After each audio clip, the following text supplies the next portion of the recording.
Stress strain curve क्या होता है, ठीक है।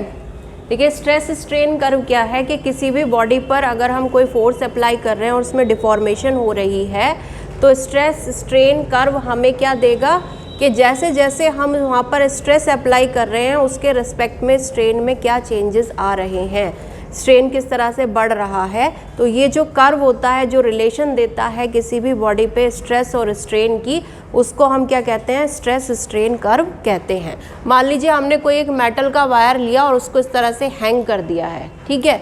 उसमें हम नीचे की तरफ वेट, अगर स्लोटेड वेट का यूज़ अगर हम कर रहे हैं तो इसका मतलब क्या हुआ, हम नीचे की तरफ उस पर लोड दे रहे हैं, ठीक है।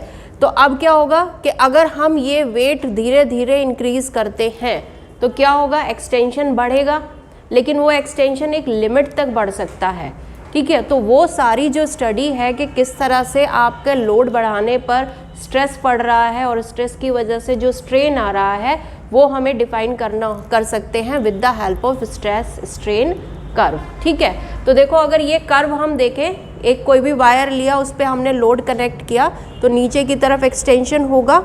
तो वहाँ पर अगर हम इस कर्व को देखते हैं O A B P C D E, ये कर्व हमारा आ रहा है, ठीक है। यहाँ पर ये जो पोर्शन है आपका O से लेकर A तक, ये अगर आप पोर्शन देखें तो आपको क्या मिल रही है, एक स्ट्रेट लाइन मिल रही है।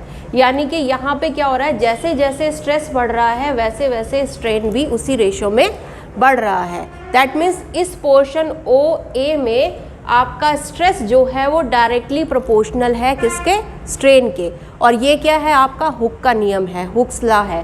दैट मीन्स इस OA रीजन में ये जो आपका पोर्शन है इस कर्व का OA, यहाँ तक हुक्स लॉ कंप्लीटली ओबे हो रहा है। Stress is directly proportional to strain. That means इसको कहने का मतलब क्या हुआ कि A क्या हो गई, आपकी इलास्टिक लिमिट हो गई है। दैट मीन्स अगर हम इस पॉइंट A पर आने पर लोड को हटा देते हैं तो जो वायर होगा वो अपनी ओरिजिनल शेप यानी कि ओरिजिनल लेंथ रीगेन कर लेगा, बिल्कुल इसी पाथ AO से जाकर। यानी कि अभी उसकी शेप में कोई चेंज नहीं आएगा जब तक आप कहाँ तक लोड अप्लाई कर रहे हो, OA रीजन यानी कि इलास्टिक लिमिट तक का लोड अप्लाई कर रहे हो। तो यहाँ हमारा जो OA रीजन है ये हमारा वो रीजन हो गया जहाँ पर हुक्स लॉ कंप्लीटली ओबे हो रहा है, ठीक है। अब अगर हम क्या करते हैं, A से ज़्यादा लोड कनेक्ट कर देते हैं तो अब आप यहाँ पर देख रहे होंगे A से लेकर P तक एक कर्व आपको मिल रहा है, ठीक है।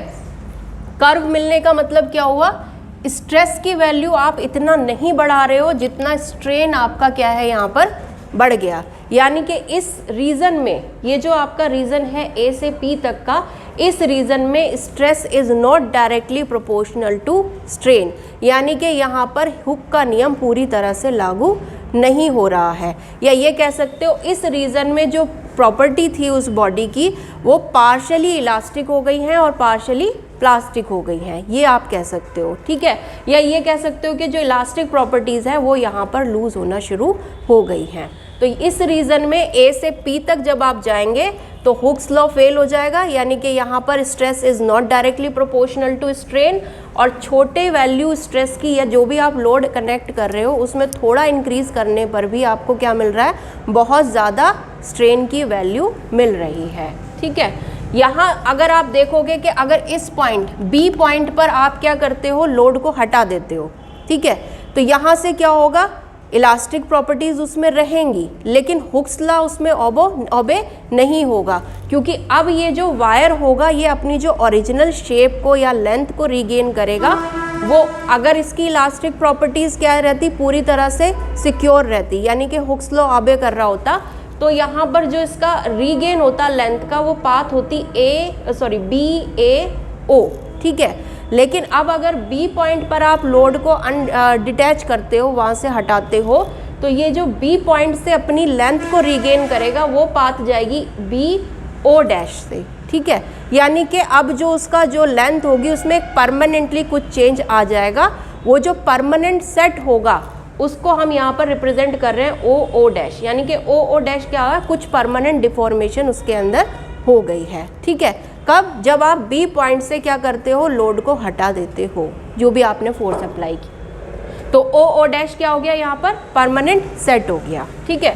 उसके बाद अगर आप P पॉइंट पर फिर लोड को बढ़ा देते हो या P पॉइंट तक लोड को लेकर चले जाते हो, तो P पॉइंट से आप देख रहे होंगे स्ट्रेस आप बिल्कुल नहीं दे रहे हो, लेकिन यहाँ पर एक वेवी कर्व मिल रहा है, यानी कि स्ट्रेन जो है वो अपने आप बढ़ता चला जा रहा है। तो यहाँ पर स्ट्रेस की वैल्यू क्या है, 0 P से आगे। अगर P पॉइंट तक आप चले गए हो लोड देके, तो P पॉइंट से आपको क्या मिल रही है, एक वेवी कर्व मिल रहा है, यानी कि यहाँ पर क्या हो रहा है, स्ट्रेस अगर आप देखें तो बिल्कुल नहीं बढ़ रहा है, लेकिन स्ट्रेन क्या हो रहा है, बढ़ता चला जा रहा है, यानी कि जो वायर है वो अपने आप ही फ्लो करना शुरू कर गया है यहाँ पर। तो यहाँ जो ये P पॉइंट होता है इसको आप कहते हो यील्ड पॉइंट। यील्ड पॉइंट का मतलब हो गया कि P पॉइंट से क्या होगा, अब वायर अपने आप बहना शुरू कर देगा। ठीक है, यानी कि स्ट्रेस इस रीजन में क्या है, 0, लेकिन स्ट्रेन यहाँ पर बहुत ज़्यादा है। ठीक है, उसके बाद आता है अगर दैट मीन्स B पॉइंट जो है, अगर B पॉइंट से ज़्यादा आप क्या करते हो, किसी बॉडी पर लोड लगा देते हो, तो उसकी इलास्टिक प्रॉपर्टीज़ क्या हो जाएंगी, ख़त्म होने लगेंगी, और उसकी प्लास्टिक प्रॉपर्टीज़ या इन इलास्टिक प्रॉपर्टीज़ जो हैं वो बढ़ती चली जाएंगी वहाँ से। ठीक है, उसके बाद आता है आपका पॉइंट C। ये जो पॉइंट C है ये वो पॉइंट है कि अगर आपने इस पॉइंट पे थोड़ा भी लोड वहाँ दिया, यानी कि वहाँ पर अगर थोड़ी भी स्ट्रेस की वैल्यू आती है तो स्ट्रेन बहुत ज़्यादा बढ़ जाएगा, और एक पॉइंट ऐसा आएगा जब जो वायर या जो भी आपका मटेरियल था वो ब्रेक हो जाएगा। तो ये जो रीज़न होगा CDE, ये CDE रीज़न क्या है, इस रीज़न में आपका जो ब्रेकिंग का कंसेप्ट होगा, जब ब्रेकिंग की प्रोसेस होगी वायर की, वो शुरू हो जाएगी। यानी कि यहाँ पर एक स्लाइट अगर लोड भी आप देते हो तो वायर क्या करेगा, उसमें स्ट्रेन क्या होगा, बहुत तेज़ी से बढ़ेगा। और E पॉइंट जो हमारा है ये क्या शो कर रहा है, ब्रेकिंग पॉइंट को शो कर रहा है, यानी कि इस पॉइंट पर अगर आप आ जाते हो लोड के, तो यहाँ से वायर क्या होगा, ब्रेक हो जाएगा। तो E पॉइंट क्या हो गया हमारा, यहाँ पर ब्रेकिंग पॉइंट हो गया। और जो ये हमारा स्ट्रेस है OD', इस स्ट्रेस को हम क्या कहते हैं, ब्रेकिंग स्ट्रेस कहते हैं। और यहाँ जो हमारा स्ट्रेस था OA', ये स्ट्रेस जो था हमारा वो क्या था, इलास्टिक स्ट्रेस था, क्योंकि यहाँ तक क्या थी, हमारी इलास्टिक प्रॉपर्टीज़ सिक्योर थी। और D पॉइंट पर आने पर क्या हुआ, ब्रेकिंग शुरू हो गई। E पॉइंट पर क्या हुआ, जो वायर था वो ब्रेक हो गया, तो E पॉइंट क्या है आपका, ब्रेकिंग पॉइंट है।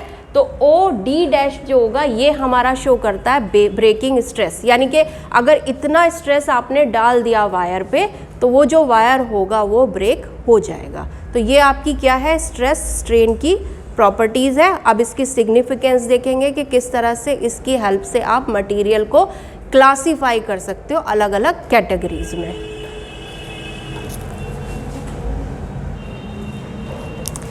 सिग्निफिकेंस क्या है इस कर्व की, इस कर्व की हेल्प से हम क्या कर सकते हैं, मटेरियल्स को क्लासीफाई कर सकते हैं। तो बेसिकली अभी हम 3 तरह से इसको क्लासीफाई कर रहे हैं इसकी हेल्प से मटेरियल्स को। पहले होते हैं आपके डक्टाइल मटेरियल्स, तन्य पदार्थ जिनको कहते हैं।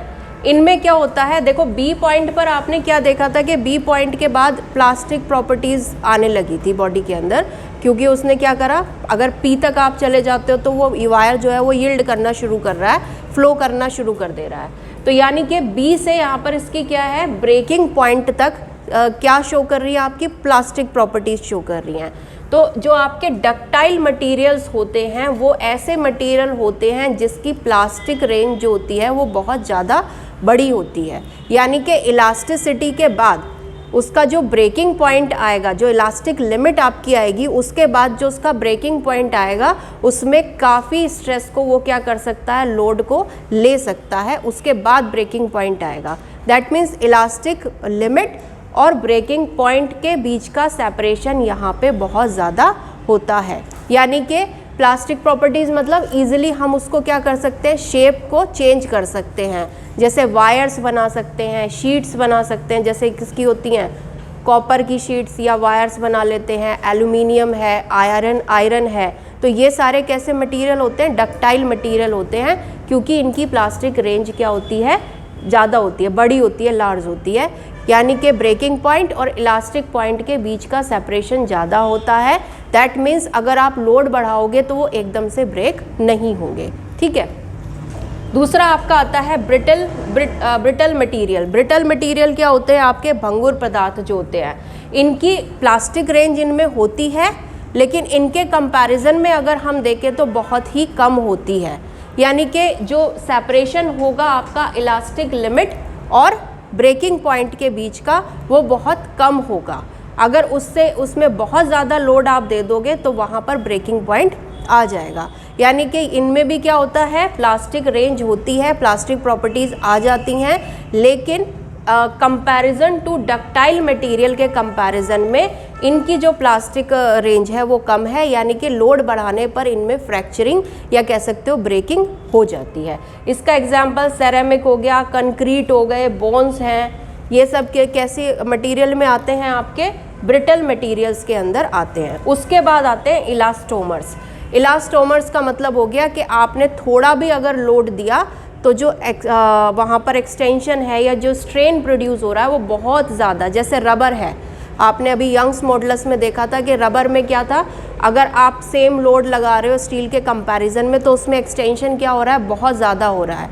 यानी कि वहाँ पर कम स्ट्रेस पे स्ट्रेन कैसा मिलेगा? बहुत ज़्यादा मिलेगा। इसका मतलब इलास्टोमर्स वो सब्सटेंस, वो पदार्थ हो गए हैं जहाँ पर हुक्स लॉ ओबे नहीं होगा, क्योंकि stress is not directly proportional to strain. थोड़े भी स्ट्रेस देने पर स्ट्रेन की वैल्यू एकदम से बढ़ रही है ना?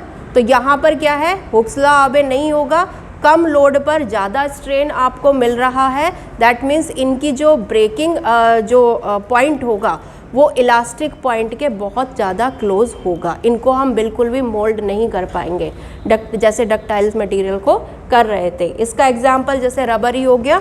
दूसरा हमारी बॉडी में लार्ज ब्लड वेसल्स होते हैं जो हार्ट से बॉडी की तरफ ब्लड को ट्रांसफ़र करते हैं, कैरी करते हैं, तो वो भी कैसे मटेरियल की बनी हुई है? इलास्टोमर्स की बनी हुई है।